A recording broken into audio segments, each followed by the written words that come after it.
연구자들이 대적반점이라고 부르고 있는 이 점, 그 친숙한 눈이 없는 목성의 모습은 쉽게 상상하기 어렵습니다. 그것은 태양계에서 소용돌이를 일으키는 최대의 폭풍우인 동시에 전체 대기권에서 일어난 대변동 중에서는 인류가 아는 한 가장 장기간에 걸쳐 계속되고 있습니다. 대적반은 이미 수세기 전부터 존재해왔습니다. 여러분 안녕하세요. 그런데 아무래도 그것이 조만간 완전히 사라져버릴 것 같습니다. 이곳은 토픽입니다. 즉 재미나 거짓으로 그런 이야기를 하지는 않습니다. 목성과 그 대적반에 도대체 무슨 일이 일어나는 걸까요? 지금부터 밝혀보도록 하겠습니다.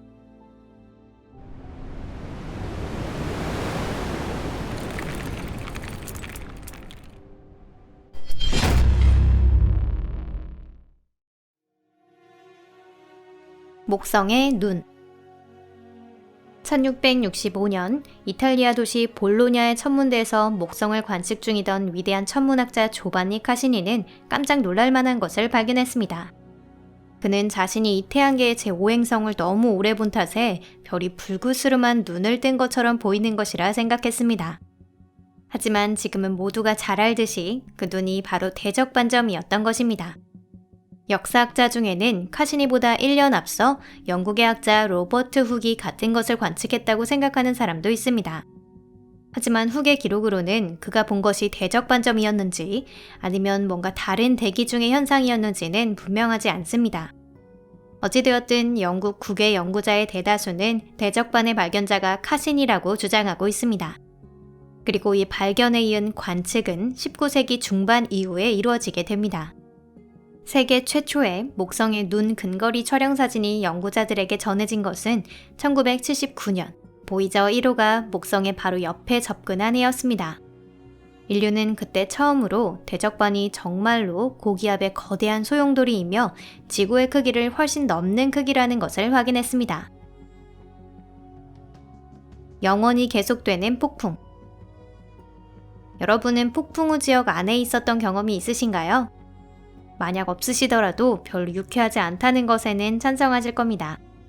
바람이 날뛰며 돌풍이 불면 잔인하게도 가옥의 지붕은 날아가고 고목들은 쓰러집니다. 동물과 인간 모두가 우왕좌왕하죠. 바다와 호수, 하천도 거친 하늘 속에서 미친 듯이 큰 파도를 부딪혀옵니다. 맹렬한 폭풍은 종종 막대한 피해를 초래하고 많은 인명을 앗아가죠. 폭풍 중에서 풍속은 경이적인 수준이 될 수 있습니다. 현재 최대 순간 풍속의 세계 기록은 초속 113m, 시속 371km인데요. 그것이 관측된 것은 1996년 4월 10일 오스트레일리아의 바로 섬에서 사이클론 올리비아가 맹위를 떨친 날입니다. 그럼 이제 이 지구 기록을 넘어 시속 432km의 바람이 부는 폭풍을 상상해보세요. 도망갈 수도, 숨을 수도 없습니다. 폭풍 영역은 지구 크기를 완벽하게 초과하는 넓이입니다. 게다가 아무리 기다려도 폭풍우가 그치지 않습니다. 바람은 수십 년, 몇백 년 동안 잠잠해질 조짐도 없죠. 몇 세대 동안 아이들은 평범한 날씨를 모르고 자랍니다. 상상이 되시나요? 대적반이란 이런 것입니다. 카시니가 관측했을 때는 이미 형태가 완성되어 있었는데요. 그렇기 때문에 이 고기압이 발생한 것은 17세기 중반 무렵이었을 것입니다. 타원형으로 목성의 적도 약간 아래 남위 20도 정도의 위치에 있습니다. 대적반의 기류는 시계 반대 방향으로 6지구일 주기로 한 바퀴 돌고 있습니다. 하얀 것, 붉은 길을 띈 것, 갈색을 띤 것 등 그런 소용돌이는 목성에서 많이 볼 수 있습니다. 다른 소행성에서도 거대한 장기간에 걸쳐 계속되는 저기압이나 고기압은 볼 수 있습니다. 그 예로 1989년 해왕성 구름에서 부자연스럽게 어두워진 부분, 대암반을 보이저 2호가 관측했습니다. 그런데 흥미로운 것은 인류가 아는 한 모든 대기 현상에 있어서 최대 풍속 기록을 가진 것이 그 대암반점이라는 것입니다. 대암반 대기단은 시속 2000km가 넘는 속도로 움직이고 있었습니다. 유감스럽게도 대암반은 곧 사라져버렸는데요. 1994년 연구자들이 허블 우주망원경으로 대암반을 찾았지만 발견하지 못했습니다. 현재로서는 결국 태양계 어디를 찾아도 대한반만큼 길게 계속된 대기 현상은 관측되지 않고 있습니다. 폭풍은 잠잠해질까? 대적반의 크기는 때때로 변화하고 있습니다. 약간의 줄어들음이 있으면 반대로 펴지는 일도 있습니다. 하지만 평균적으로 보면 사실 축소되는 경향을 보이는데요. 2017년 시점에서 대적반의 직경은 16,350km였습니다. 그것이 2004년에는 2만 km, 20세기 초에는 4만 km였다고 생각하고 있습니다. 과거에 계산했던 대적반의 지름이 부정확했고 현대 계측기술 발달의 수반에 올바른 수치가 나왔을 뿐이다 라고 안심시키려는 연구자도 있었는데요. 하지만 시간이 지나면서 점점 과거의 계산이 옳았다는 것을 증명하는 사실이 나오게 됩니다.